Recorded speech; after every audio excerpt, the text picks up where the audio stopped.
A sudden blizzard struck on Christmas night. At a small rundown diner, Natalie was struggling with no electricity, a broken heater, and her 2-year-old son shivering from the cold. Suddenly, there was a noise outside. 25 men from the Mafia appeared, lined up at her diner's door. They begged her for shelter to escape the snowstorm. Though terrified, her kind heart led her to invite them inside. Together, they cooked and chatted happily with each other. She had no idea that just 3 days later, her act of kindness would summon 1,500 men in a convoy of black cars to her doorstep, changing not only her life, but an entire community forever. Before we go back, let us know where you're watching from. And subscribe, because tomorrow I've got something extra special for you. The clock on the cracked kitchen wall read 3:47 in the morning when Natalie Brown finally allowed herself to sit down. Her calloused hands trembled as she counted the crumpled bills scattered across the wooden table. 7:32. That was all that stood between her 2-year-old son, Isaiah, and an empty belly come morning. Natalie pressed her palms against her tired eyes, feeling the weight of exhaustion seep into her bones. At 32 years old, she looked at least 40. Her dark skin had lost its youthful glow, replaced by the dull sheen of someone who worked 3 jobs just to survive. The small house around her creaked in the winter wind, a constant reminder of how alone she truly was. Isaiah slept peacefully in the corner of the kitchen, curled up in a makeshift bed she had fashioned from old blankets and couch cushions. The heater in his bedroom had broken 2 weeks ago, and she couldn't afford to fix it, so she kept him close where the warmth from the stove could reach him. His tiny chest rose and fell with each breath, completely unaware that his mother was drowning in a sea of unpaid bills and broken dreams. The house sat isolated at the end of Maple Street in Detroit, separated from the other homes by an empty lot that nobody wanted to develop. It was as if the neighborhood had deliberately pushed her to the margins, just like everything else in her life. The white families who lived in the nicer houses down the street rarely acknowledged her existence. When they did, it was usually with suspicious glances or whispered conversations that stopped abruptly when she walked by. "Why did you have to leave us, Darius?" she whispered to the empty room, her voice barely audible above the humming of the old refrigerator. Her ex-husband had walked out 8 months ago, claiming he needed to find himself. He had found himself all right, living with a 23-year-old waitress in Tennessee, completely ignoring the child support payments that were supposed to help keep his son fed and housed. The divorce papers sat in a folder on top of the refrigerator, stamped with red ink that might as well have been blood for all the pain they represented. Natalie's phone buzzed against the table, making her jump. A text message from her manager at the cleaning company glowed on the screen. "Don't bother coming in tomorrow, we're letting you go. Your kid was crying too much during your shift yesterday, customers complained." The words hit her like a physical blow. She stared at the message, reading it over and over again, hoping the letters would somehow rearrange themselves into something less devastating. That was the 3rd job she had lost in 2 months. The laundromat had fired her when Isaiah got sick, and she had to bring him to work.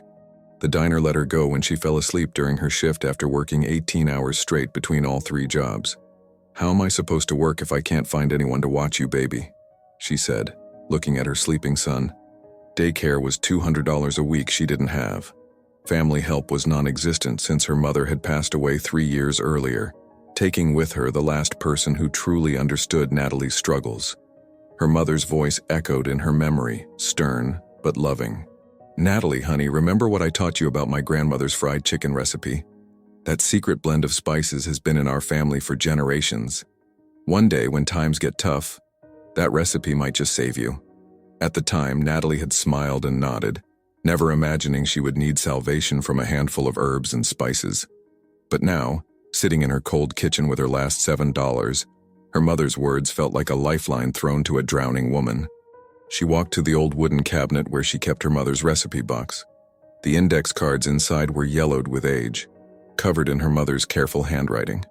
The fried chicken recipe was there, along with detailed instructions for sides and sauces that made her mouth water just reading them. Her mother had run a small soul food restaurant when Natalie was young, before the neighborhood changed and the customers stopped coming. "Maybe it's time to try again," she said to herself, though doubt immediately crept into her voice. The next morning, Natalie used her last $7 to buy chicken and basic ingredients.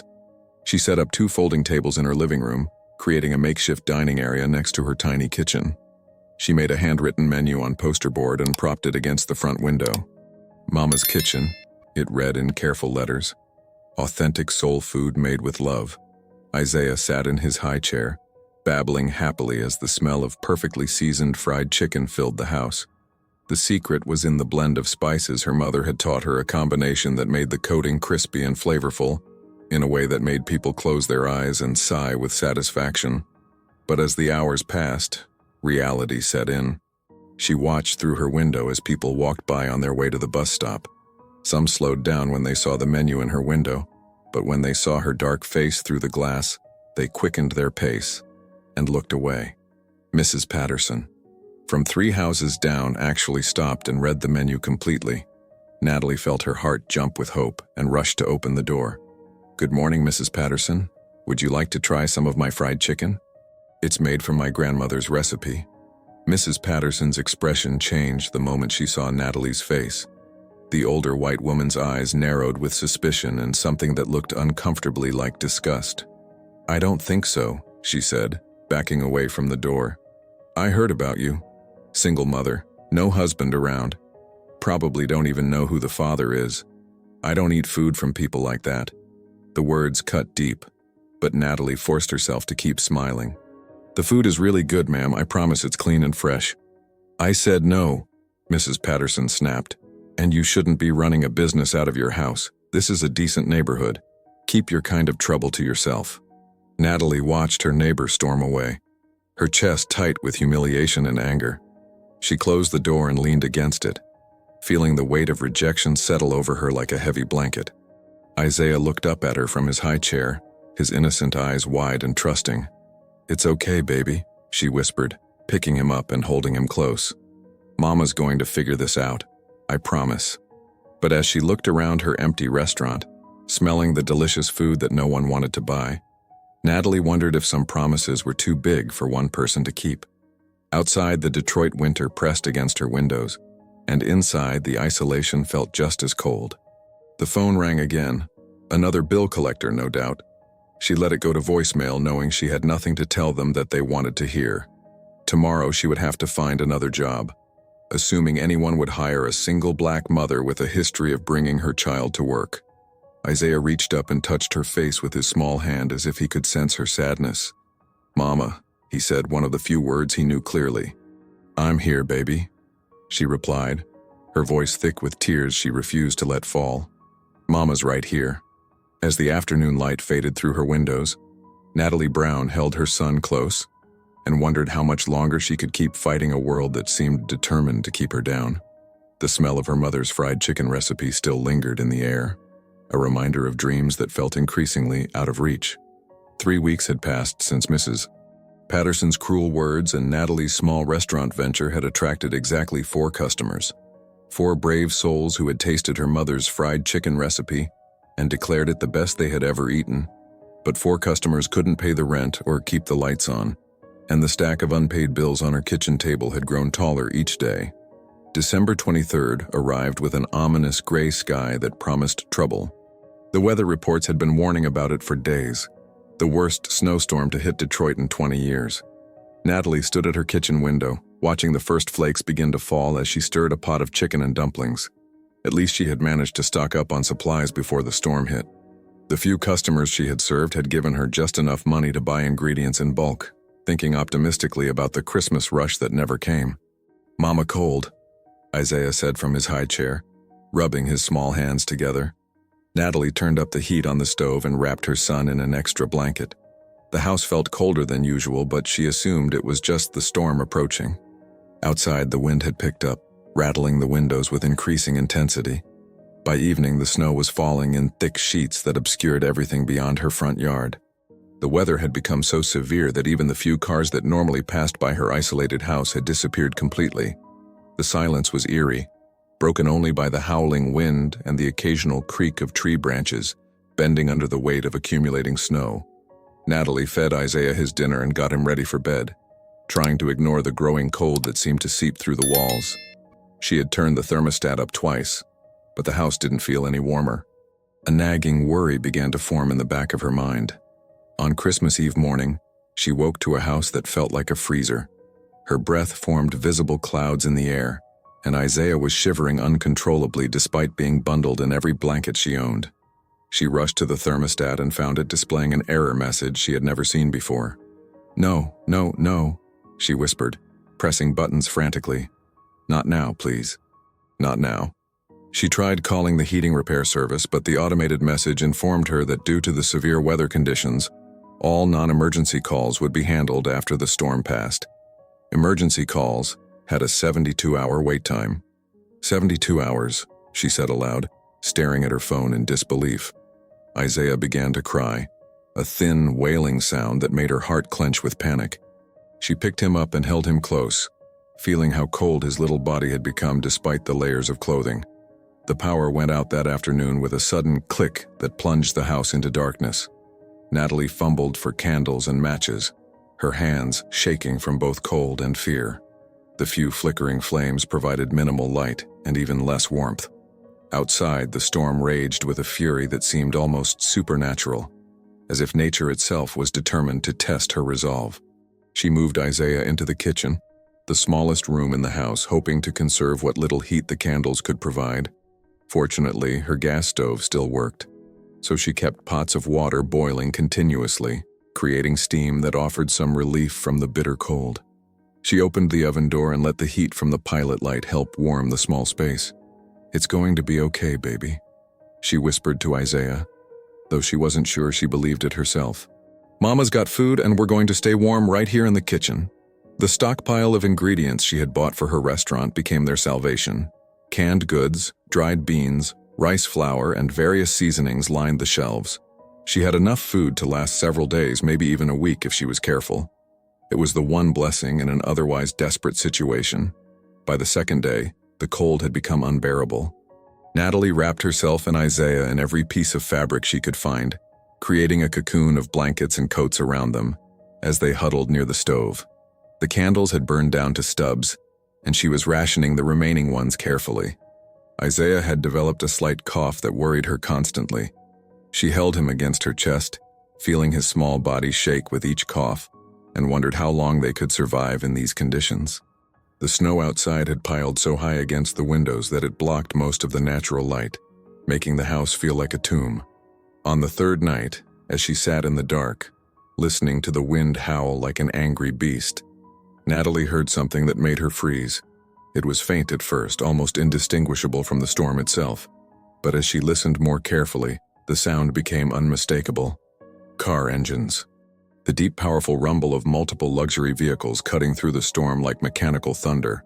The sound grew louder and closer until it seemed to surround her house completely. Through the small gap in the snow-covered window, she could see the flickering glow of headlights approaching. Not one or two, but many. Black SUVs and sedans in perfect formation, their chrome grills gleaming through the snow like predatory eyes. Who would be driving in this weather? She whispered to herself, clutching Isaiah tighter. The engines grew louder and louder until they seemed to shake the very foundation of her house. Then suddenly they stopped. The silence that followed was somehow more frightening than the noise had been.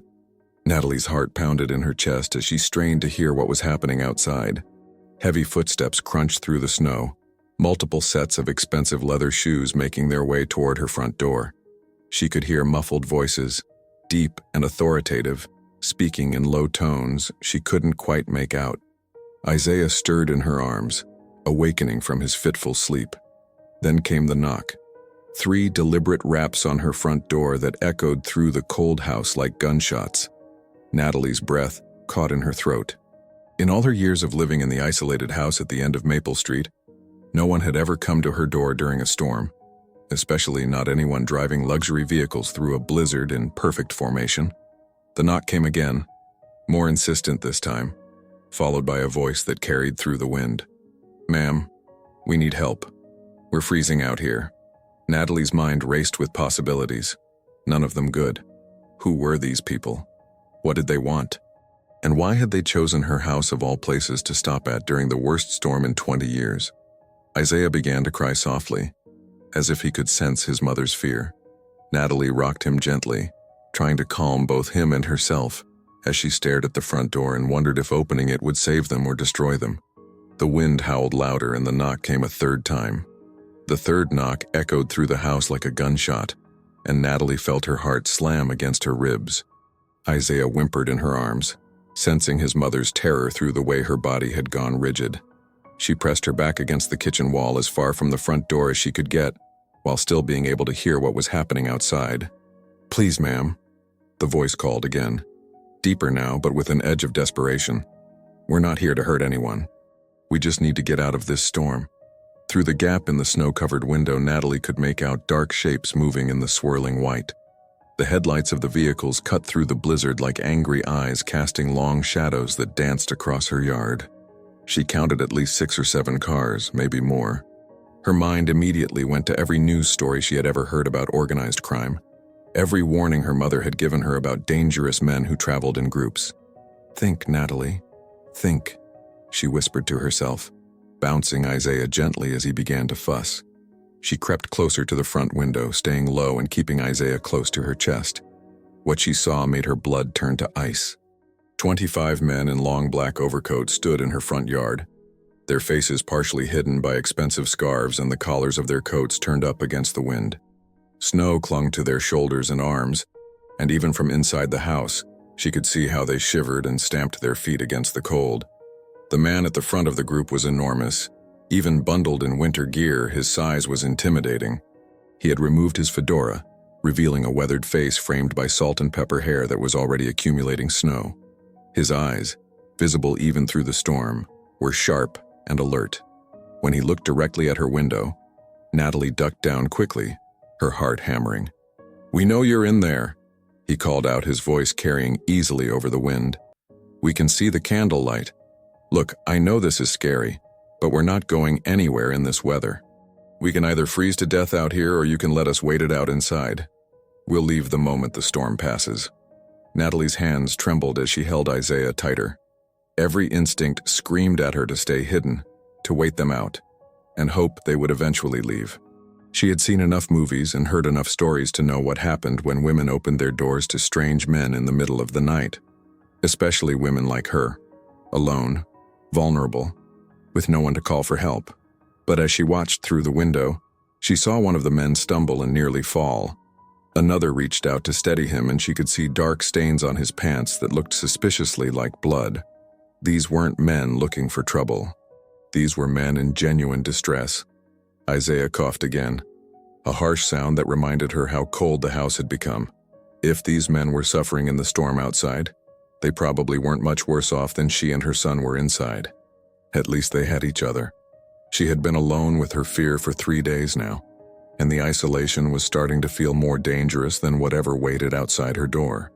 The memory of her mother's voice suddenly filled her mind, as clear as if she were standing right beside her. It was something her mother had said countless times during Natalie's childhood, usually when they encountered homeless people or strangers asking for help. "Baby girl, when someone's in trouble, you help them. Doesn't matter what they look like or where they come from, you help them because one day you might be the one who needs helping. The good Lord sees everything, and what you give out comes back to you tenfold." Her mother had lived by those words, even when it meant giving away their last $10 to someone who claimed they needed bus fare, even when it meant inviting strange neighbors over for dinner when they looked hungry, even when her father had complained that she was too trusting, too willing to see the good in people who might not deserve it. "Help the traveler in need," her mother had always said, "even if he looks like your enemy." Natalie looked down at Isaiah, who was staring up at her with complete trust in his dark eyes. He was depending on her to make the right choice to keep him safe and warm. But keeping him safe might mean taking a risk that terrified her to her core. Another knock came, gentler this time. "Ma'am, we've got a man out here who's hurt pretty bad. He's been bleeding for hours and the cold isn't helping. I'm begging you, just until the storm passes, we'll sleep on the floor. We won't touch anything. We just need to get warm." Natalie closed her eyes and tried to think clearly. She could hear the pain in the man's voice now, the genuine desperation. These weren't the voices of predators. These were the voices of people who were as scared and cold as she was. She stood up slowly, careful not to startle Isaiah, who was watching her every move with worried eyes, and walked toward the front door. Her legs felt like jelly, and every step seemed to take forever. When she reached the door, She pressed her forehead against the cold wood and tried to summon courage she wasn't sure she possessed. "Are you really hurt?" she called through the door. "Yes, ma'am. Luca here took a bad fall about 10 miles back. We've been trying to find shelter ever since. How many of you are there?" 25. "Ma'am, I know that sounds like a lot, but we stick together. We don't leave anyone behind." 25. The number hit her like a physical blow. 25 strange men in her tiny house with her and her baby. It was either the most foolish thing she could possibly do, or it was exactly what her mother would have done in the same situation. Isaiah reached up and touched her face with his small hand, his fingers cold but gentle. He babbled something unintelligible, but his tone was encouraging, as if he were trying to tell her everything would be okay. "Mama's scared, baby," she whispered. "But maybe being scared isn't always wrong. Maybe sometimes you have to be scared and brave at the same time." She took a deep breath, unlocked the deadbolt, and slowly opened the door. The man standing directly in front of her was even larger than she had imagined. His long black overcoat was tailored and expensive, with a silk scarf wrapped around his neck. His salt and pepper hair was streaked with gray, but when their eyes met, she saw something she hadn't expected. Kindness, exhaustion, gratitude, and beneath it all, a gentleness that seemed completely at odds with his intimidating appearance. "Thank you," he said simply, his voice rough with emotion. "I'm Vincent. We won't forget this." Behind him, the other 24 men stood in the swirling snow, waiting for permission to enter. They looked like a scene from a movie about organized crime. Dark suits under expensive overcoats, gold chains catching the candlelight, leather gloves and polished shoes now covered in snow. But as Natalie looked closer, she saw what Vincent saw. Men who were cold, tired, and genuinely grateful for her kindness. "Come in," she said, her voice barely above a whisper. "Come in before you all freeze to death." As the first man stepped across her threshold, shaking snow from his coat and carefully wiping his expensive shoes on her doormat, Natalie realized she had just made a decision that would change everything. For better or worse, she was no longer alone. One by one, the 25 men filed through Natalie's front door, each one carefully wiping their shoes on the small mat before stepping inside. What struck her immediately was how quietly they moved, how deliberately they avoided making any sudden movements that might frighten her or Isaiah. These weren't the wild, unpredictable criminals she had seen in movies. They moved with the disciplined precision of soldiers. Vincent entered last, closing the door firmly behind him and immediately turning the deadbolt. When he saw Natalie's startled expression, he held up his hands in a peaceful gesture. "Just keeping the cold out, ma'am, and keeping you safe while we're here." The small house suddenly felt impossibly cramped. 25 large men in expensive overcoats filled every available space in her living room and kitchen. But instead of the chaos she had expected, there was an almost reverent quiet as they looked around her modest home. Some removed their hats and gloves, revealing faces that were weathered and scarred but not unkind. "Thank you," said a younger man near the door, his voice barely above a whisper. "You have no idea what this means." Isaiah peeked out from behind his pile of blankets, his eyes wide with curiosity rather than fear. One of the men, someone with graying temples and gentle eyes, noticed him watching and gave a small wave. Isaiah ducked behind the blankets, then slowly emerged again, fascinated despite himself. "Is that your little boy?" the man asked Natalie softly. "Yes, that's Isaiah. He's 2. Beautiful child. I'm Antonio. I've got grandkids about his age." Natalie felt some of her tension ease. Antonio looked more like someone's grandfather than a dangerous criminal. His overcoat was expensive but worn, obviously well-maintained. His beard was neatly trimmed, and when he smiled at Isaiah, genuine warmth crinkled the corners of his eyes. Vincent stepped forward, and Natalie noticed for the first time how he favored his left leg. "Ma'am, I need to be straight with you about something. We've got a man here who's hurt pretty bad. Luca took a bad fall on the ice about 10 miles back, and he's been bleeding ever since. Do you have any first aid supplies?" Natalie looked where Vincent was pointing and saw a young man sitting heavily on her couch. His face was pale and dark stains covered the left leg of his expensive trousers.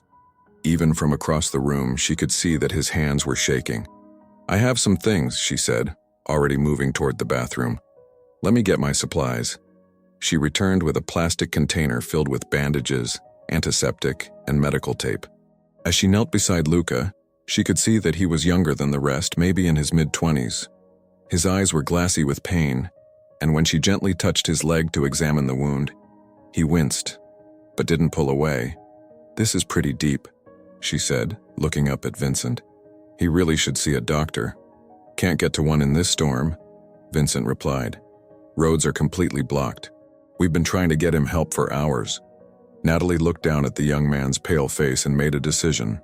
"I can clean it and bandage it, but you need to keep pressure on it to stop the bleeding." As she worked carefully cleaning the wound and applying antiseptic, the other men watched in complete silence.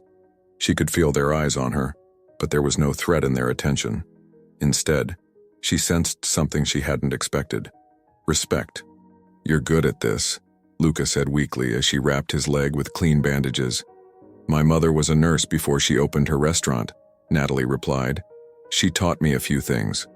While she worked on Luca's injury, the other men had begun organizing themselves without being asked. Some had moved to the kitchen and were examining her meager food supplies. Others were checking the windows and doors, not in a threatening way, but as if securing the perimeter was second nature to them. "Ma'am," said a man with a thick Brooklyn accent, "would it be all right if we made some food? We've got some supplies in our cars and it looks like you've got ingredients here. We could make enough for everyone." "Please call me Natalie," she said, finishing with Luca's bandage. "And yes, I've got plenty of food. I was trying to run a restaurant out of here." Vincent's eyebrows rose with interest. "A restaurant? What kind of food?" "Soul food. My mother's recipes. Fried chicken mostly." "Your mother's fried chicken," repeated Antonio with a grin. "Well, now we're talking. Haven't had real home cooking in months."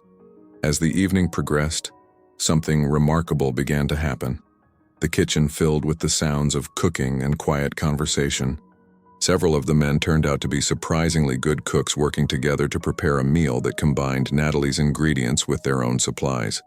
The smell of seasoned chicken and vegetables soon filled the cold house, making it feel warm and alive in a way it hadn't in months. Isaiah gradually emerged from his hiding spot, drawn by the gentle voices and the promise of food. Antonio sat cross-legged on the floor, showing Isaiah how to build towers with empty food cans. Other men joined in their rough hands, surprisingly gentle, as they played simple games with the toddler. "He's a smart one," observed a man named Carlo, watching Isaiah stack the cans with intense concentration. "Reminds me of my nephew back in Brooklyn." As they sat down to eat, crowded around Natalie's small table and on the floor, Vincent cleared his throat. "Natalie, I think we owe you an explanation about who we are and why we were out in this storm." She looked around at the assembled faces, some young, some old, all watching her with serious expressions. "We're businessmen," Vincent began carefully. "Some of us grew up together in the old neighborhood. Others came from Italy, from Sicily. We all found ourselves in a particular line of work that most people don't understand or approve of. We're not just criminals," said Stefano, one of the older men, his Italian accent still strong. "We're family, la familia. We take care of our own and we live by certain codes. Honor, loyalty, respect. We don't hurt innocent people," said Carlo firmly. "We don't deal in things that destroy families. We have businesses, some legitimate, some less so. But we have rules. We have honor." Luca, looking better after the food and medical attention, spoke up from his spot on the couch. "We were heading to a gathering in Chicago.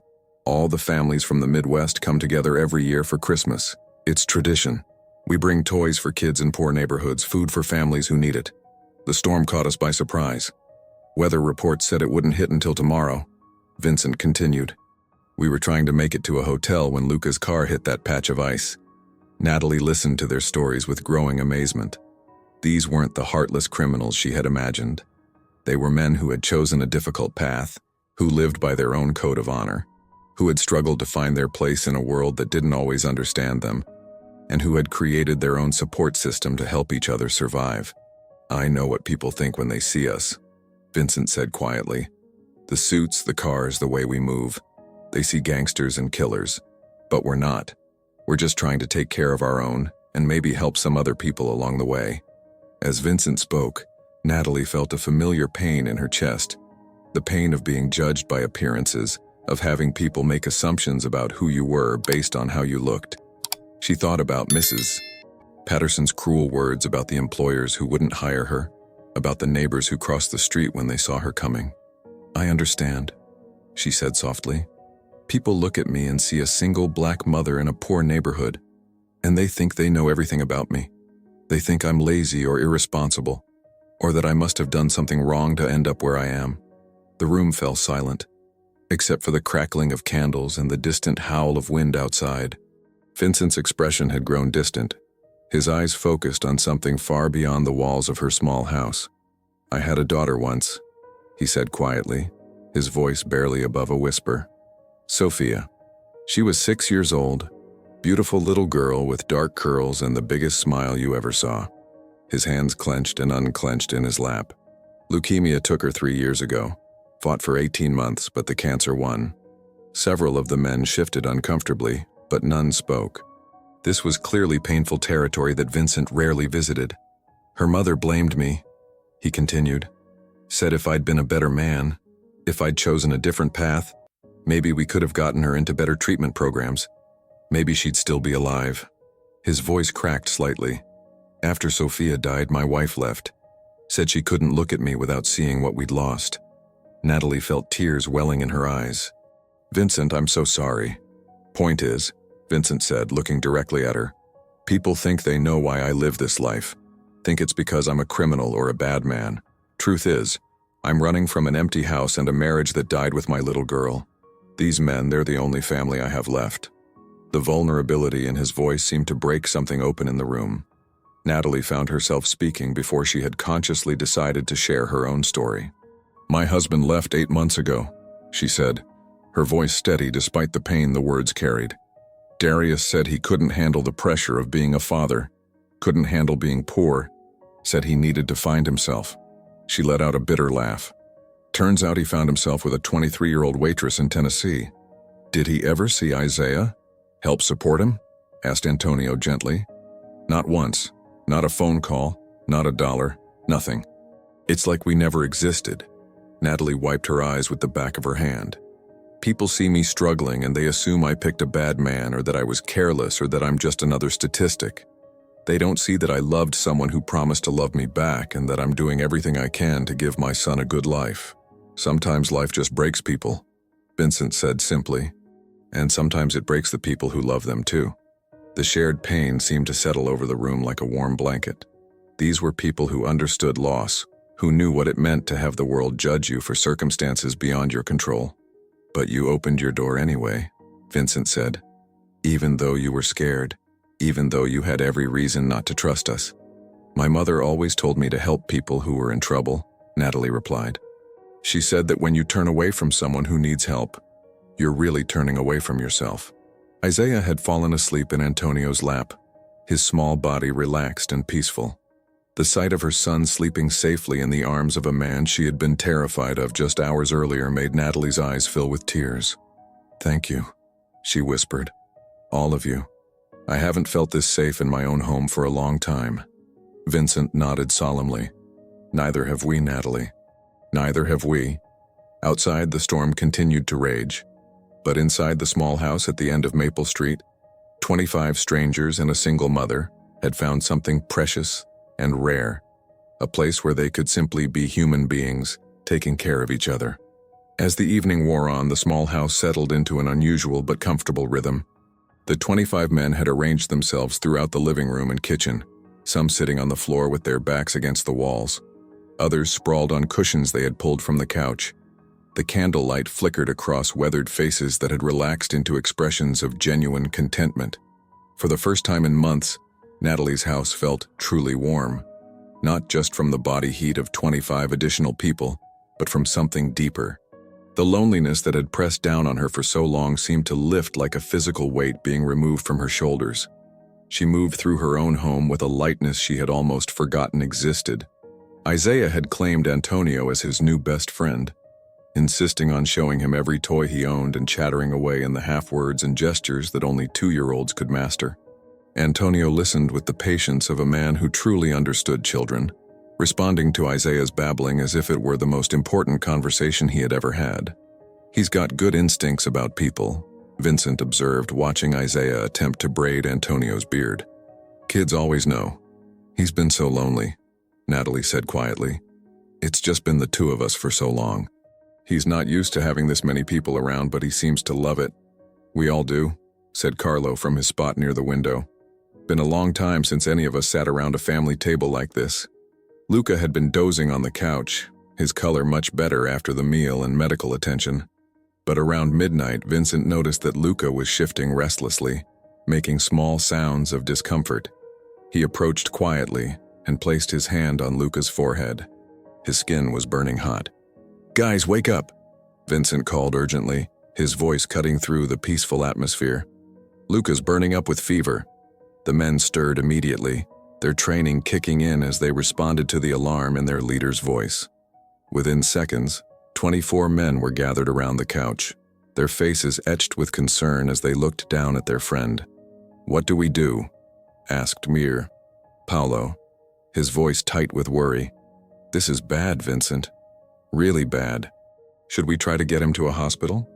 Maybe the roads are clear enough now," suggested Carlo. Vincent shook his head grimly. "Roads are still blocked solid. I checked an hour ago. We're not getting anywhere until this storm passes completely." Antonio knelt beside the couch and touched Luca's face gently. "He's burning up. This isn't just a regular fever. Back in Sicily, when guys got fever like this, my grandmother would..." "But we don't have any grandmothers here," one of the younger men started, then trailed off helplessly. "We need to cool him down somehow." "Hell, I don't know anything about taking care of sick people," said Vincent, but his voice betrayed his uncertainty. The men looked at each other with growing panic. These were tough individuals who had faced dangerous situations, who had survived in a world most people couldn't imagine. But the sight of their friend burning up with fever had reduced them to helpless confusion. "What if he gets worse?" whispered Paolo. "What if we lose him?" "We're not losing anybody," Vincent said firmly, but Natalie could hear the fear beneath his determined words. From her spot in the kitchen, Natalie had been listening to their increasingly desperate conversation. She watched these strong men struggle with their friend's condition, saw the genuine terror in their eyes at the thought of losing Luca. Their helplessness was heartbreaking. She stepped forward quietly. "Vincent, I can help." All 24 men turned to look at her, their expressions a mixture of hope and desperation. "You know about this stuff?" Vincent asked, not bothering to hide the relief in his voice. "Some. My mother was a nurse before she opened her restaurant. She taught me how to handle fevers and basic medical care." "Please," said Antonio, his voice breaking slightly. "We don't know what to do. We'll try anything." Natalie looked around at the circle of worried faces. These were men who had faced dangerous situations in their lives, but the sight of their friend burning up with fever had reduced them to anxious uncertainty. They reminded her of Isaiah when he was scared and looking to her for comfort. "It's okay," she said calmly. "Fever is the body's way of fighting infection. We just need to keep him cool and make sure he stays hydrated." She disappeared into the bathroom and returned with a basin of cool water and several washcloths. Settling herself on the edge of the couch beside Luca, she began gently bathing his face and neck with the cool cloths. "Luca, honey, can you hear me?" she said softly. His eyes fluttered open, glassy and unfocused. Where am I?" "You're safe," Natalie replied, her voice taking on the gentle tone she used with Isaiah when he was sick. "You're in my house, and your friends are here. You have a fever, but I'm going to take care of you." For the next several hours, Natalie moved between the kitchen and the living room, boiling water for tea, preparing cool compresses, and monitoring Luca's temperature. The other men watched her work with something approaching awe. She moved with quiet efficiency, her hands steady and sure as she tended to their friend. "Mama," Luca mumbled during one of his delirious moments, reaching out blindly. Without hesitation, Natalie took his hand in hers. "I'm here, baby. You're going to be fine." Vincent stood in the doorway watching this exchange, his expression unreadable. When Natalie looked up and caught his eye, she saw something there that made her chest tighten. Respect, certainty, gratitude. but also something deeper. Recognition, as if he was seeing something in her that he had been looking for but hadn't expected to find. Around 3 in the morning, Luca's fever finally broke. His breathing became easier and the tight lines of pain around his eyes relaxed. Natalie felt his forehead one more time and smiled with relief. "He's going to be okay," she announced to the room full of anxious men. "The fever's broken, he should sleep peacefully now." A collective sigh of relief went around the room. Paolo actually wiped his eyes with the back of his hand, and Antonio patted Natalie's shoulder with gentle gratitude. "You saved his life," Vincent said quietly. "We wouldn't have known what to do." "He saved mine too," Natalie replied. "All of you did. I haven't felt this useful, this needed in a very long time." As dawn approached, the storm outside finally began to show signs of weakening. The wind had died down to a steady whisper, and the snow was falling more gently. The men began to stir, checking the weather and discussing their departure. Vincent found Natalie in the kitchen where she was preparing coffee and scrambled eggs for breakfast. "We'll be leaving soon," he said. "Roads should be passable in a few hours." Natalie nodded, surprised by how much the thought of their departure saddened her. "I'll pack some food for the road. You've got a long drive ahead of you." "Natalie," Vincent said, his voice serious, "what you did for us, for Luca, we don't forget things like that. We take care of people who take care of us." She looked up from the eggs she was scrambling, meeting his intense gaze. "I didn't do anything special. Anyone would have done the same." Vincent shook his head slowly. "No, they wouldn't. Most people would have left us out in that storm. Most people see us and cross to the other side of the street. But you opened your door. You fed us. You healed our friend. You treated us like family. You are family," Natalie said simply.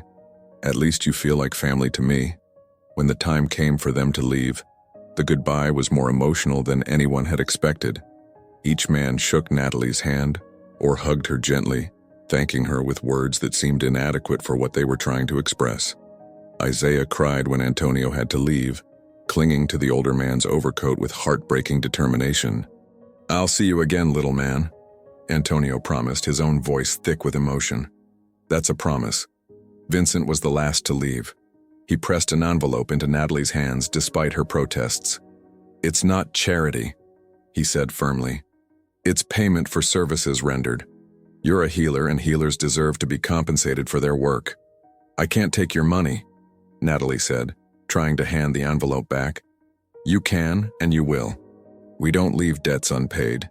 His expression softened slightly. "Besides that little restaurant of yours, the one with your mother's recipes, don't give up on it. Good food and good hearts like yours will find their way to each other." Natalie stood in her doorway, holding Isaiah on her hip, watching 25 luxury vehicles disappear into the gray morning in perfect formation. The envelope in her pocket felt heavy with possibility, but heavier still was the knowledge that she was once again alone. The house felt enormous and silent after they left. She and Isaiah ate breakfast in a kitchen that seemed too big for just 2 people. But something had changed during the night. The loneliness was still there, but it felt different now, less like a permanent condition and more like a temporary state of being. "Mama," Isaiah said, pointing toward the door. "Friends come back?" Natalie looked at her son's hopeful face and smiled. "I don't know, baby, but if they need us, I think they will." She opened the envelope Vincent had given her and gasped. There was more money inside than she made in 3 months at any of her previous jobs. Enough to pay her rent, fix her heater, and maybe even buy some proper equipment for her restaurant. But more valuable than the money was the note written in Vincent's careful handwriting. "For Mama Natalie, who showed us what family really means. We won't forget. La Familia." For the first time in years, Natalie Brown went to bed believing that tomorrow might be better than today. 3 days after the men had disappeared into the gray morning, Natalie's house felt like a tomb. The silence pressed against her ears with an almost physical weight, broken only by Isaiah's occasional babbling as he played with his toys. She had grown so accustomed to the sound of 25 voices, the gentle rumble of conversation, and the warmth of shared meals that the emptiness now felt suffocating. The money Vincent had left sat on her kitchen table in neat stacks, $800, more than she had seen at one time in years, enough to pay the overdue electric bill, buy groceries for a month, maybe even fix the heater. But somehow looking at those bills felt like staring at the remnants of a beautiful dream that was already fading. She had tried to restart her restaurant business using some of the money to buy fresh ingredients and making a new sign for her window, but the cruel reality hadn't changed. In 3 days, exactly 0 customers had walked through her door. The smell of her mother's fried chicken had filled the house with hope and memory. But hope didn't pay bills, and memory didn't feed a hungry child. By the 4th day, the food she had prepared was beginning to spoil. Isaiah had developed a cold that made him fussy and clingy, crying for hours despite her efforts to comfort him. The house felt colder somehow, as if the warmth the men had brought with them had been sucked out through the cracks in the walls when they left. "Mama, hungry," Isaiah whimpered from his high chair, pushing away the small portion of scrambled eggs she had made him. It was the 3rd meal in a row he had refused, and Natalie was beginning to panic. She opened the refrigerator and stared at its meager contents. The milk was nearly gone, and she couldn't afford to buy more until she figured out how to stretch the money Vincent had given her. The sight of her hungry child refusing food because he was too sick to eat properly made her stomach clench with a familiar desperation. "Come on, baby," she pleaded, trying to spoon more egg into his mouth. "Just a little bit for Mama." Isaiah turned his head away and began to cry, a thin wailing sound that seemed to echo off the empty walls. His nose was running and his small body shook with each sob. Natalie picked him up and held him close, feeling how warm he was getting, the beginning of a fever. She looked at the pile of money on the table and realized with growing horror that she had a choice to make. Use the money for medicine and food for Isaiah, or save it for the rent that was due in 2 weeks. There wasn't enough for both. The decision was no decision at all. Her son came first, always. She bundled Isaiah in his warmest coat and stepped outside into the cold afternoon air. The walk to Mrs. Patterson's house felt like a march to execution, but she had run out of options. Mrs. Patterson was the closest neighbor, and despite their previous encounter, she was Natalie's best hope for help. The older woman's house was neat and well-maintained, with a perfectly manicured lawn that even in winter looked better than Natalie's yard ever had. She climbed the front steps with Isaiah on her hip, his fevered face buried against her shoulder, and knocked on the door. "Mrs. Patterson answered after the 3rd knock, her expression immediately souring when she saw who was standing on her porch. "What do you want?" she asked, not bothering with pleasantries. "Mrs. Patterson, I'm sorry to bother you, but my son is sick, and I was wondering if you might have some children's medicine I could borrow, or maybe just a little milk. I can pay you back as soon as—" "Absolutely not." Mrs. Patterson's voice was sharp enough to cut glass.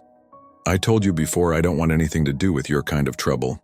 "Please," Natalie said, hearing the desperation creep into her voice. "He's just a baby. He has a fever, and I need to get some medicine in him. But I can't afford both medicine and milk, and he won't take the medicine without—" "That's not my problem." Mrs. Patterson started to close the door, but Natalie stepped forward, her hand reaching out instinctively. "Wait, please. I'm begging you. Just this once. I'll do anything." Mrs. Patterson's face twisted with disgust. "Get your hands off my door and get off my property before I call the police." "Mrs. Patterson, please. He's burning up. I said get off my property." The older woman shoved Natalie backward with surprising force. Already off balance from carrying Isaiah, Natalie stumbled down the front steps and fell hard onto the frozen sidewalk. Isaiah screamed as they hit the ground, and Natalie felt a sharp pain shoot through her elbow where it had struck the concrete. "Stay away from decent people," Mrs. Patterson called from her doorway. "Take your bastard child and your welfare problems somewhere else. This is a respectable neighborhood." The door slammed shut with a finality that echoed through Natalie's chest like a physical blow. She sat on the cold sidewalk holding her crying son, feeling the sting of tears on her cheeks and the deeper sting of humiliation in her heart.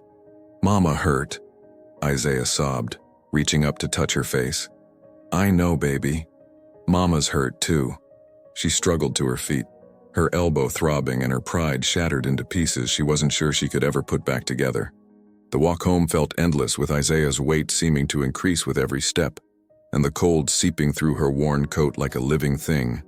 As she passed the last house on the block, she heard a voice call out behind her. "Honey, are you all right?" Natalie turned to see an elderly black woman standing in the doorway of a small house she had never really noticed before.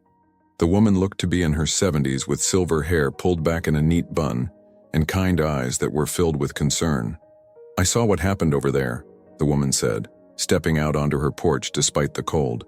"That Patterson woman is nothing but meanness wrapped up in Sunday clothes. You come here, child. Both of you look like you need some help." Natalie hesitated after the cruel rejection she had just experienced. Kindness felt almost foreign, but Isaiah was still burning with fever, and she was out of options. "I don't want to be any trouble," she said weakly. "Trouble?" The woman laughed, a warm sound that seemed to chase away some of the cold. "Honey, helping folks in need isn't trouble. It's what we're supposed to do. I'm a Rosa, and you're coming inside right now before that baby catches pneumonia." Rosa's house was small but immaculately clean, filled with the smell of fresh bread and something else that reminded Natalie of her mother's kitchen. Family, love, home. "Sit yourself down right there," Rosa instructed, pointing to a comfortable armchair near the fireplace. "Let me look at this little angel." Rosa examined Isaiah with the gentle expertise of someone who had raised children of her own. She checked his temperature, looked in his throat, and listened to his breathing with an old stethoscope she pulled from a kitchen drawer. "He's got a little cold, but nothing that won't clear up with some rest and proper care," she announced. "I've got children's medicine in the bathroom, and there's fresh milk in the refrigerator. You just sit tight while I get everything together." Natalie watched in amazement as Rosa bustled around her kitchen, preparing warm milk with honey, gathering medicine, and even wrapping up some of the fresh bread she had been baking. The older woman moved with the efficiency of someone accustomed to taking care of people, and her kindness felt like a warm blanket after hours in the cold. "Why are you helping us?" Natalie asked quietly, as Rosa handed her the medicine for Isaiah. Rosa paused, her hand touching a silver necklace that hung around her neck. It was an unusual piece, old-looking with intricate engravings that caught the firelight. "Because I know what it's like to be alone and scared with a sick child," Rosa said simply. "And because my mama always told me that kindness comes back to you when you need it most." She pressed a small envelope into Natalie's hands along with a bag of groceries. "This should help with whatever bills are pressing on you. And don't you dare try to refuse it. I've got more money than I need and no children to spend it on." Isaiah had already begun to perk up after taking the medicine, and he was currently fascinated by a small music box Rosa had given him to play with. The sight of her son smiling for the first time in days made Natalie's eyes fill with tears. "I don't know how to thank you," she whispered. "You don't need to thank me, honey. You just take care of that beautiful baby and remember that there are still good people in this world. More good than bad, even if it doesn't always feel that way." As Natalie walked home with Isaiah in her arms and Rosa's gifts in her hands, she felt something she hadn't experienced in months. Hope. Real, tangible hope that maybe, just maybe, everything was going to be okay. She didn't know that 3 days later her quiet street would be filled with the arrival of 1,500 men in a massive convoy, or that the kindness Rosa had shown her would turn out to be connected to the kindness she had shown 25 strangers in a snowstorm. Sometimes the universe works in ways that are too perfect to be coincidence, and sometimes the smallest acts of compassion create ripples that travel farther than anyone could imagine. 3 days had passed since Rosa's kindness had pulled Natalie back from the brink of despair. Isaiah was feeling much better, his fever completely gone, and his appetite returned with a vengeance. The medicine and care had worked their magic, and he was back to his cheerful, curious self, babbling happily as he played with the small toys Rosa had given him.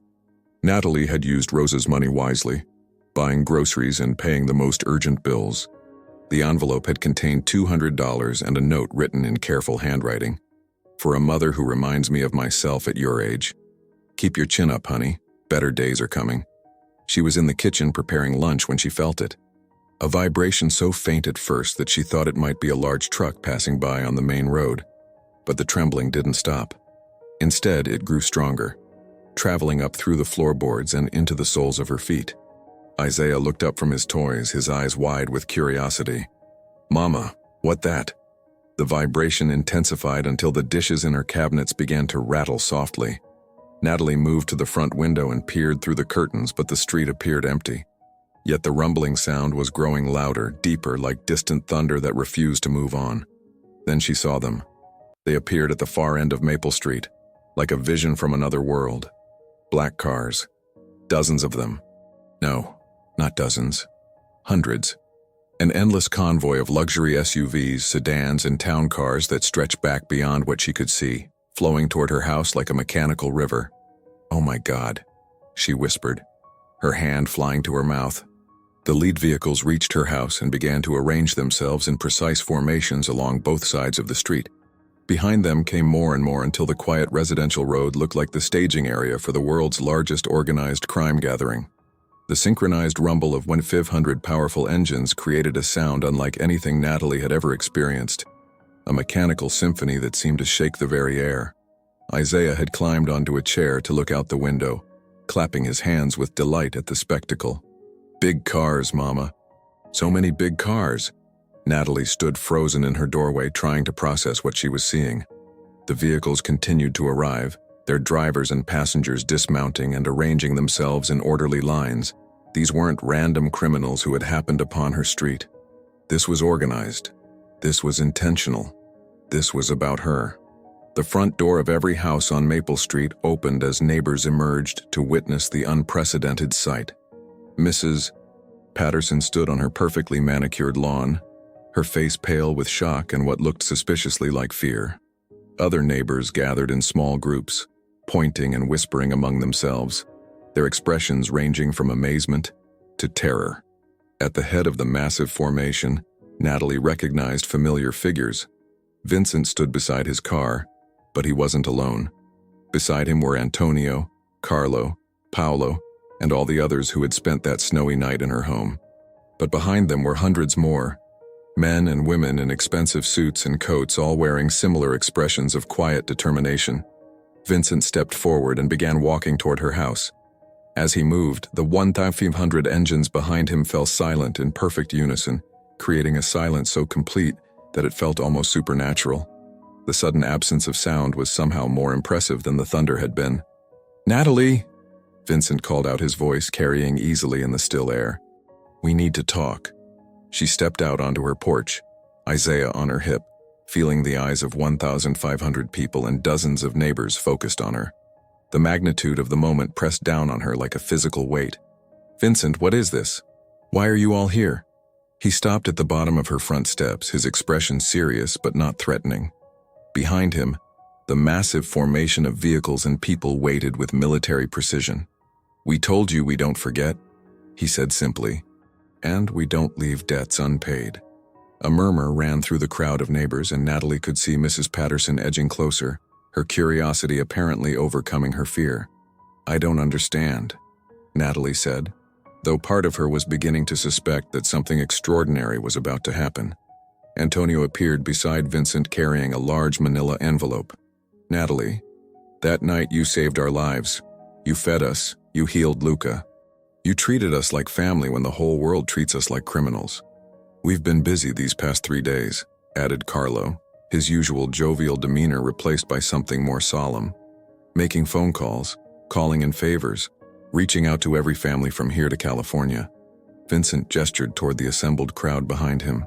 "These are our brothers and sisters from across the country: Detroit, Chicago, Milwaukee, Cleveland, Pittsburgh, New York, Boston. When we told them about what you did, about who you are, they wanted to meet you." A well-dressed woman near the front of the formation stepped forward. She was tall and confident, with elegant jewelry and kind eyes that reminded Natalie somehow of her mother. "I'm Gabriella, and from the Chicago family," she said, her voice warm but strong. "We heard about a woman who opened her door to 25 strangers in a blizzard. We heard about a mother who saved a young man's life with nothing but kindness and home remedies. Word travels fast in our world," added another man, this one from Cleveland. "Stories about real kindness, real courage, they spread like wildfire." Vincent reached into his jacket and pulled out a thick envelope. "Natalie, this is from all of us. Every family contributed. It's enough to pay off every debt you have, fix up this house, and get your restaurant running properly." Natalie stared at the envelope, her mind struggling to process what was happening. "I can't take this, it's too much. I just did what anyone would do." "No, said Antonio firmly. You did what almost no one would do, and that makes all the difference. The sound of news vans could be heard in the distance, their engines adding to the mechanical chorus. Word was spreading quickly that something unprecedented was happening on Maple Street. There's more, Vincent continued. We've got contractors, electricians, plumbers all here with us. We're going to fix this house properly, make it into the kind of restaurant it deserves to be. Gabriella stepped forward again. And we've got a marketing plan, social media, word of mouth, food bloggers. By the time we're done, everyone in Detroit is going to know about Mama Natalie's kitchen. Natalie felt tears streaming down her cheeks as the magnitude of their generosity hit her. These people, who had been strangers just days before, had organized a support network that spanned multiple states. They had turned her small act of kindness into something that would change her life forever. Why? She whispered. Why would you do all this for me? Vincent's expression softened, and for a moment she saw not the intimidating leader of a crime family, but the grieving father who had lost his daughter. Because you showed us what family really means, he said quietly. You showed us that kindness still exists in this world, and because sometimes when someone saves your life, you get the chance to save theirs right back. The crowd of neighbors had grown larger, and Natalie could see camera phones recording everything. Mrs. Patterson stood at the edge of her lawn, her face a mask of confusion and what might have been the beginning of shame. Isaiah wiggled in her arms, wanting to get down and see the cars up close. Antonio stepped forward with a gentle smile. Can I? He asked, and when Natalie nodded, he took Isaiah in his arms. The toddler immediately began pointing at the vehicles and chattering excitedly. Big cars. So many big cars. That's right, little man, Antonio said warmly. And every single one of them came here because your mama is the bravest, kindest woman we know. As if responding to some invisible signal, the 1,500 people began to move. They didn't get back into their vehicles or start their engines. Instead, they began walking toward Natalie's house, each one carrying something. Tools, building supplies, paint, lumber, kitchen equipment, everything needed to transform her small home into a proper restaurant. We're going to get to work, Vincent announced. And we're not leaving until Mama Natalie's kitchen is ready to serve the best soul food in Detroit. The transformation of Maple Street from a quiet residential road into a construction site unlike anything the neighborhood had ever seen was about to begin. And at the center of it all stood a single mother who had opened her door to strangers in a storm, never imagining that her kindness would summon an army of unexpected allies. Within an hour, Natalie's quiet street had transformed into something resembling a small-town festival. The 1,500 people had organized themselves with military precision, creating work crews that tackled different aspects of renovating her house. Some focused on the exterior, others on plumbing and electrical work, while a dedicated team worked on expanding and modernizing her small kitchen. The neighbors, initially shocked into silence, had gradually emerged from their houses to witness the unprecedented spectacle. Word had spread quickly through the community, and people from blocks away were walking over to see what was happening. Children pressed their faces against windows, wide-eyed at the sight of so many expensive cars lined up like mechanical soldiers. Local news vans had arrived, their satellite dishes reaching toward the sky as reporters attempted to make sense of the story unfolding before them. Camera crews captured every moment, as well-dressed men and women wielded hammers and paintbrushes with the same precision they handled their business affairs. Mrs. Patterson stood at the edge of her perfectly manicured lawn, her expression cycling between confusion, fear, and what might have been the beginning of recognition that she had badly misjudged the situation. She kept glancing between the organized activity in Natalie's yard and the growing crowd of curious neighbors, her face pale and drawn. I can't believe this is happening, whispered Mrs. Chen from 2 houses down. All these people just to help one woman. Did you hear what she did? Replied Mr. Davis, an elderly man who rarely spoke to anyone. Apparently, she saved their lives in that big snowstorm last week, fed them, took care of them when they were stranded. Natalie did that? Mrs. Chen looked surprised. I had no idea she was even capable of... Her voice trailed off as she realized what she was about to say and how it reflected on her own assumptions about her neighbor. In the midst of all this activity, Rosa appeared at the edge of the crowd. The elderly woman had walked over from her small house, drawn by the noise and commotion like everyone else. She stood at the back of the gathering, her silver hair catching the afternoon light. watching the proceedings with curious eyes. Natalie was standing near her front porch, still overwhelmed by the magnitude of what was happening around her. Isaiah had been claimed by Antonio and was currently getting a tour of the vehicles, his delighted squeals audible over the sounds of construction. "This is incredible," Gabriella said, appearing beside Natalie with a clipboard covered in notes. "We've got the kitchen renovation mapped out, the dining room expansion planned, and enough volunteers to have everything finished by tomorrow evening." "Tomorrow?" Natalie shook her head in amazement. "That's impossible. Honey, you haven't seen what happens when 1,500 motivated people decide to get something done." Gabriella laughed. "We once renovated an entire community center in 8 hours for a neighborhood in Chicago." Luca emerged from the house looking much healthier than he had during that terrible night when his fever had spiked. He was carrying a toolbox and had paint streaks on his expensive clothes, evidence that he had been working on the interior renovations. When he spotted Natalie, he walked over with a broad smile. "The kitchen is going to be amazing," he told her enthusiastically.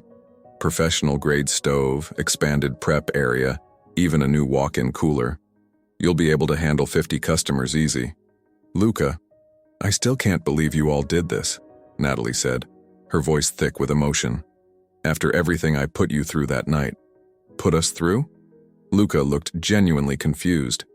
"Natalie, you saved my life. If you hadn't known how to break that fever, I could have died in that house." As he spoke, his hand unconsciously moved to touch something at his throat. It was then that Natalie noticed he was wearing a necklace she hadn't seen before. It was silver, old-looking with intricate engravings that caught the light. "That's a beautiful necklace," she observed. Luca's expression grew soft and sad. "It belonged to my mother. I lost her when I was 7. Got separated from her during a fire at our apartment building. This necklace was the only thing I had left of her. The family that took me in let me keep it, but I never found her again." From somewhere behind them in the crowd, there was a sharp intake of breath, a gasp so sudden and loud that it cut through the noise of construction and conversation. "Luca." The voice was trembling, uncertain, filled with 30 years of hope and heartbreak. Everyone in the immediate area turned toward the sound, and there stood Rosa, her face pale and her eyes fixed on the young man's necklace. "Luca, is that you?" she whispered, her voice barely audible. Luca froze, his hand still touching the silver chain at his throat. "I'm sorry. Do we know each other?" Rosa took a shaky step forward, her eyes never leaving his face. "You were 7 years old. There was a fire at the Riverside Apartments. You had a little birthmark shaped like a crescent moon just behind your left ear." Luca's hand moved instinctively to touch the spot she had mentioned, his eyes growing wide with disbelief. "How do you know about that?" he asked, his voice tight with emotion. "Because I'm your mother," Rosa said, tears streaming down her face. "I'm your mother, and I've been looking for you for 30 years. The construction noise seemed to fade into background as everyone in the immediate area fell silent.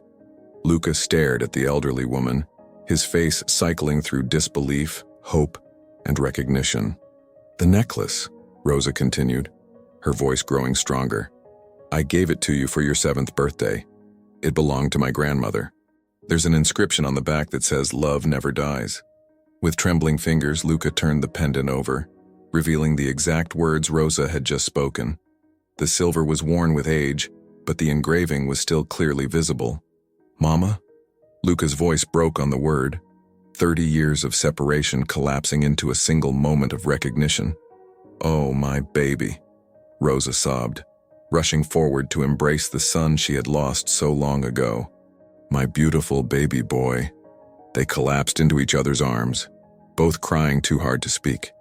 30 years of searching, of wondering, of hoping against hope dissolved in an instant. Around them, the crowd stood in stunned silence, witnessing a miracle that no one could have predicted. Vincent stepped forward, his own eyes wet with tears. "Rosa, you're Luca's mother?" "I am," Rosa said, her arms still wrapped around her son. "And you're the family that took care of him all these years." "We're his brothers," Antonio said simply. "And that makes you our mother too." The emotional weight of the moment seemed to ripple outward through the crowd.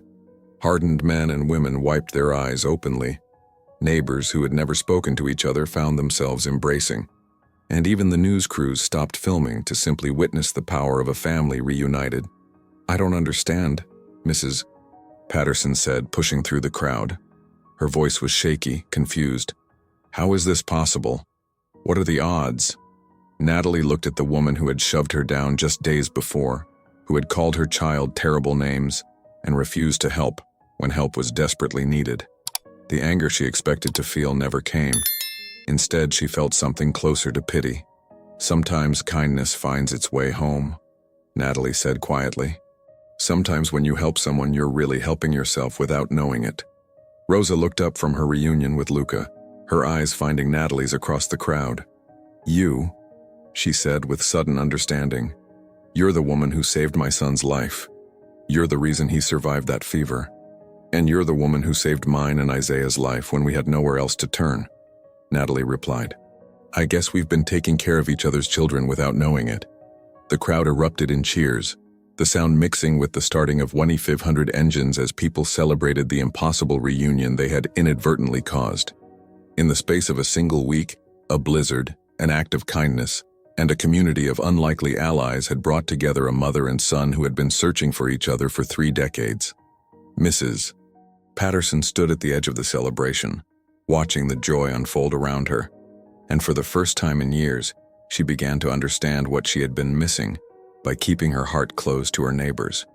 The celebration that erupted after Rosa and Luca's reunion seemed to energize the entire street.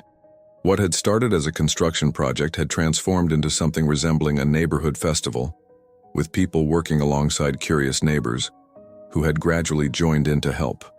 The barriers that had separated the community for so long were crumbling as quickly as the walls being knocked down in Natalie's house. By sunset, the transformation was nothing short of miraculous. The small house that had once barely contained a kitchen table and 2 folding chairs now boasted a proper restaurant space. The workers had operated with the efficiency of a professional construction crew, expanding the dining area, installing commercial-grade kitchen equipment, and even adding a cheerful sign above the front door that read, "Mama Natalie's Kitchen, where love is the secret ingredient." "I can't believe this is my house," Natalie said, standing in the doorway of what was now a proper restaurant kitchen. Professional stoves gleamed under new lighting. Expanded counter space provided room for serious food preparation, and a walk-in cooler hummed quietly in the corner. "Believe it," said Gabriella, wiping paint from her hands with a satisfied smile. "And believe this too. We've already got your social media account set up and your story spreading across the internet. You're going to have more customers than you know what to do with." Rosa had hardly left Luca's side since their reunion, but she approached Natalie with tears still shining in her eyes. "Honey, I need you to know something," Rosa said, taking Natalie's hands in her weathered ones. "When I helped you the other day, I thought I was just doing what any decent person would do. I had no idea I was helping the woman who had saved my son's life. And I had no idea the woman who saved me was Luca's mother," Natalie replied. "It's like the universe was trying to tell us something. It was telling us that we're family," Rosa said firmly. "All of us. You and Isaiah, Luca, and every one of these people here. We're family." Vincent appeared beside them, his expensive suit now dusty with construction debris, but his face glowing with satisfaction. "Natalie, we need to settle some business," he said, pulling out another envelope. "This contains the deed to your house. It's paid off completely. No more rent, no more landlord. This place belongs to you and Isaiah now." Natalie stared at the legal documents in disbelief. "Vincent, I can't accept this. It's too much." "You can and you will," he said, with the same firm tone he had used about the money. "A restaurant needs stability. You can't build a business if you're worried about where you're going to live." Luca stepped forward, his arm around Rosa's shoulders. "Besides, we're going to be regular customers. Rosa's already promised to help you perfect some of the old family recipes. And I've got some stories to tell about this young man's childhood that might help you understand why he's so determined to take care of people," Rosa added with a loving smile at her son. The news crews had captured every moment of the day's events, and word was already spreading beyond Detroit. The story of the single mother who had sheltered 25 men during a blizzard and inadvertently reunited a family was resonating with people across the country. Orders for Natalie's food were already coming in from people who wanted to support her restaurant. As evening approached, The neighbors who had spent the day watching from a distance began to approach more directly. Mrs. Chen was the first to cross the street carrying a covered dish. "I brought some dumplings," she said shyly. "I thought maybe we could all have dinner together, try out the new restaurant." "That sounds wonderful," Natalie replied, accepting the dish with genuine warmth. Mr. Davis shuffled over with his wife, both of them looking slightly overwhelmed by everything they had witnessed. "We wanted to apologize," Mrs. Davis said quietly. "We've lived next to you for 2 years and never once made an effort to get to know you. That was wrong of us." "We've all made mistakes," Natalie replied gently. "What matters is what we do going forward." Even some of the younger families from down the street had gathered their children, fascinated by the transformation and the people who had made it happen. But it was Mrs. Patterson's approach that surprised everyone the most. The older woman walked slowly across the street, her face a mask of internal struggle. When she reached the group gathered around Natalie's front porch, she stopped and took a deep breath. "I owe you an apology," she said, her voice barely above a whisper. "A big one. What I did the other day, how I treated you and your son, it was inexcusable." The crowd fell silent, all eyes focused on the woman who had been so cruel just days before. "I was wrong about you," Mrs. Patterson continued, her voice growing stronger. "I was wrong about a lot of things. Watching what happened here today, seeing how these people treat you like family, understanding what kind of person you really are. I'm ashamed of myself." Natalie looked at the woman who had shoved her down in the street, who had called her child terrible names, who had refused the simplest request for help. The anger she had expected to feel never came. Instead, she felt something closer to understanding. "We all have bad days, Mrs. Patterson," Natalie said quietly. "What matters is how we choose to move forward." "I'd like to be a better neighbor," Mrs. Patterson said, her voice thick with emotion. "If you'll let me." "Everyone's welcome at Mama Natalie's kitchen," Natalie replied with a genuine smile. "Everyone." As the sun set over Maple Street, an impromptu block party began to take shape. People had brought out food and were sharing meals alongside neighbors who had contributed dishes from their own kitchens. Children ran between the parked cars, their laughter mixing with the deeper voices of the adults who had appointed themselves honorary uncles and aunts. Isaiah had claimed his position as the unofficial mascot of the celebration, moving from person to person with the confidence of a child who had never known strangers, only friends he hadn't met yet. Antonio had fashioned him a miniature suit jacket that made him look like a tiny businessman, and Isaiah wore it with enormous pride. "Look, Mama," Isaiah called out, running to show off his jacket. "I'm a big boy now." "You sure are, baby," Natalie replied, scooping him up for a hug. "You're the biggest, bravest boy I know." Rosa had taken charge of organizing the community dinner, moving through the crowd with the efficiency of someone who had spent a lifetime bringing people together. She coordinated dishes, made sure everyone had enough to eat, and somehow managed to remember everyone's name within hours of meeting them. "This is what a neighborhood is supposed to feel like," she told Natalie, as they watched the diverse group sharing food and stories. "This is what community really means." Vincent found Natalie as the evening wound down, most of the work crews having finished their tasks. The transformation of her house was complete, and tomorrow would mark the official opening of Mama Natalie's kitchen. "I have one more thing for you," he said, pulling out a small leather-bound book.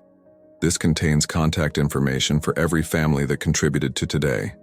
If you ever need anything at all, you call us. You're part of La Familia now, permanently." "Vincent, I don't know how to thank you, any of you. This is beyond anything I ever imagined." "You don't need to thank us," he replied. "You just need to keep being who you are. Keep opening your door to people who need help. Keep showing the world what real kindness looks like." As people began to depart for the journey back to their respective territories, the neighbors who had spent the day working alongside them gathered to say goodbye. Handshakes turned into hugs, contact information was exchanged, and promises to stay in touch were made with genuine sincerity. "This isn't goodbye," Antonio told Isaiah as he lifted the little boy up for one last hug. "Uncle Antonio is going to come visit all the time. And when you get big enough, maybe I'll teach you about the family business." "Really?" Isaiah's eyes lit up with excitement. "Really? But first you have to help your mama make this the best restaurant in Detroit." "I will, I promise." The convoy of vehicles that had filled Maple Street began to depart in small groups, their engines creating a symphony that seemed to carry with it the promise that this was not an ending, but a beginning.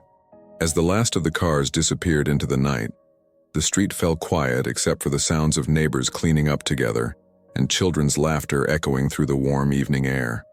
Natalie stood in the doorway of her transformed home, holding Isaiah on her hip with Rosa and Luca beside her, and a street full of neighbors who were no longer strangers.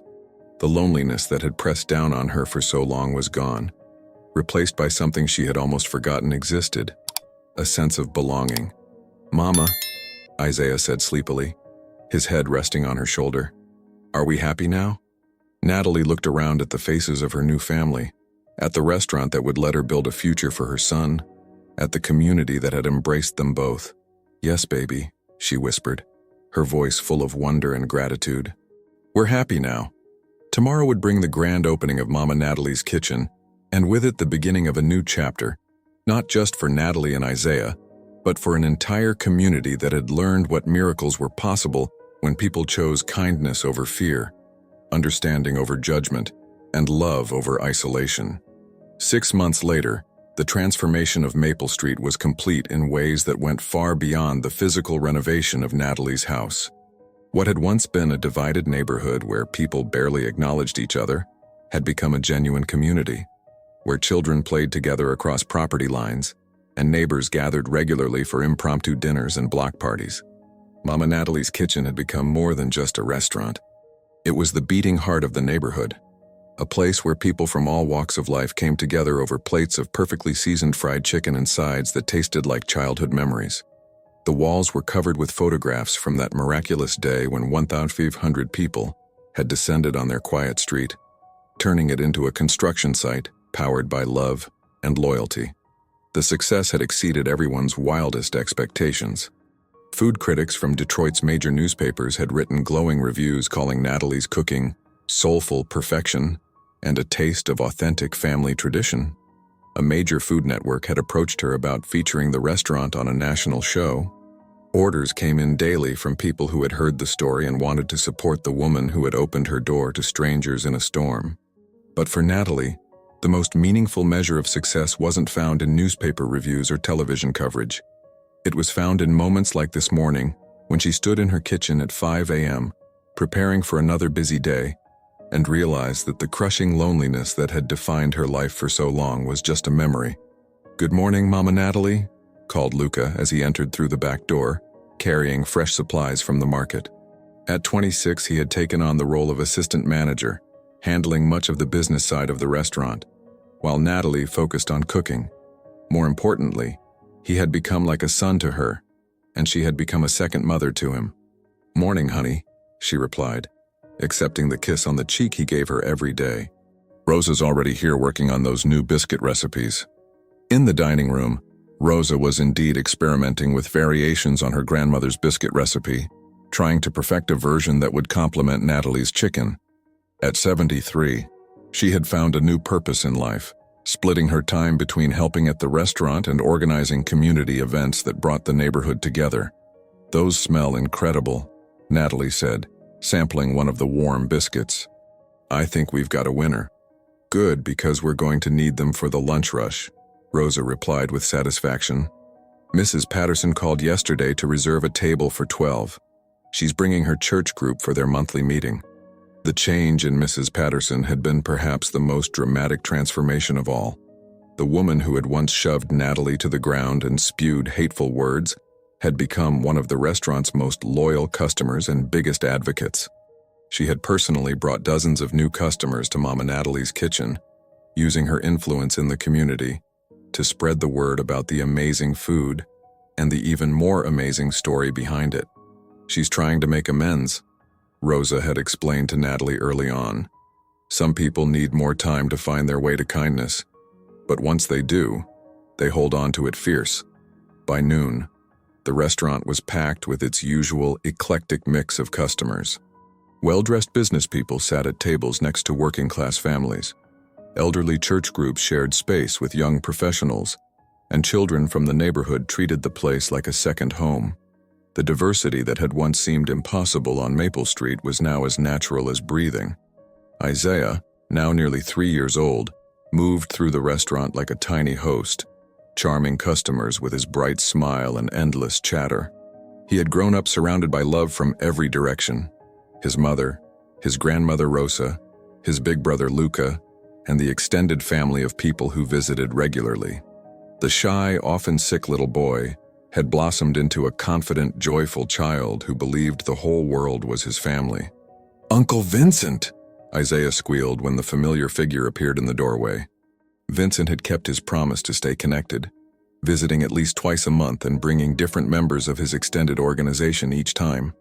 Today he was accompanied by Antonio and several newer faces, young men who had heard the story and wanted to meet the woman who had changed everything for their brothers. "There's my little man," Vincent said, scooping Isaiah up for a hug. "Have you been helping your mama in the kitchen?" "I can crack eggs now," Isaiah announced proudly. "Mama says I'm a natural chef." "Just like his mama," Vincent replied, catching Natalie's eye across the dining room and giving her the warm smile that had become as familiar as family. The afternoon brought its usual steady stream of customers, but also something special. A bus pulled up outside, and 40 children from a Detroit elementary school filed out, part of a field trip that had become a monthly tradition. Natalie had started offering free meals to underprivileged school groups, wanting to share not just food, but the message that kindness and community could overcome any obstacle. "Miss Natalie," called out one of the regular visitors, a 7-year-old named Amara, whose enthusiasm for the fried chicken was matched only by her love of the stories that came with every meal. "Tell us again about the night when all the people came to help you." Natalie smiled as she settled into the routine that had become as much a part of the restaurant's appeal as the food itself. She told the story of that snowy night of 25 strangers who had needed shelter, of the fever that had nearly claimed Luca's life, and of the miraculous chain of events that had brought a community together. "The most important part," she always concluded, "is that kindness is like a seed. You plant it by helping someone and it grows into something bigger than you ever imagined." Those people planted seeds of kindness everywhere they went, and look what grew from it. As evening approached and the restaurant began to wind down, Natalie found herself in her usual spot by the kitchen window, watching the street where her miracle had begun. The house that had once stood isolated at the end of Maple Street was now the center of a thriving community. Children played in yards where parents called greetings to each other across fence lines. The division and suspicion that had once characterized the neighborhood had been replaced by connection and mutual support. Rosa joined her at the window, following her gaze to the street where everything had changed. "You know what I think about sometimes," Rosa said quietly. "All the people who are out there right now feeling lost and alone like you were, feeling scared and abandoned like Luca was, feeling angry and isolated like Mrs. Patterson was. What about them?" Natalie asked. "I think about how all of them are just one act of kindness away from having their whole world change. One person willing to open their door, one stranger willing to help, one moment of choosing love over fear." Luca appeared beside them, having finished cleaning the kitchen for the day. "The best part is that it doesn't have to be a big gesture," he added. "It can be as simple as sharing a meal or offering medicine to a sick child or just treating someone like they matter." Natalie thought about all the ripples that had spread out from that one snowy night. The people who had rediscovered the power of community service. The neighbors who had learned to look beyond appearances and assumptions. The children who visited the restaurant and heard stories about kindness conquering fear. The countless people who had been touched by the story through news coverage and social media, inspired to perform their own acts of compassion. "Sometimes I wonder if this is what my mother meant when she used to say that helping others was really helping yourself," Natalie mused. "I thought I was just giving those men shelter from a storm, but they ended up sheltering me from a lifetime of loneliness." Vincent had lingered after the other customers left, and he overheard her words as he approached the window where the three of them stood. "Your mother was right," he said simply, "but she was also wrong about one thing." "What's that?" Natalie asked. "You didn't just help yourself.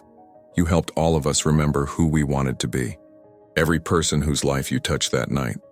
Every neighbor who learned to see past their prejudices. Every child who comes here and learns that differences don't have to divide us. You helped all of them find their way to something better. As the last of the daylight faded and the restaurant settled into quiet, Natalie walked through the dining room one final time, straightening chairs and turning off lights. But her real purpose was simpler: to absorb the gratitude that filled every corner of the space she had built through courage, kindness, and the support of an unlikely family. Isaiah had fallen asleep in one of the booths, exhausted by another day of playing host to dozens of surrogate aunts and uncles. Luca gently lifted him and carried him toward the stairs that led to their living quarters above the restaurant. "Sweet dreams, little angel," Luca whispered, using the nickname that had stuck since that first day. Before heading upstairs herself, Natalie stepped outside onto the front porch where it all began.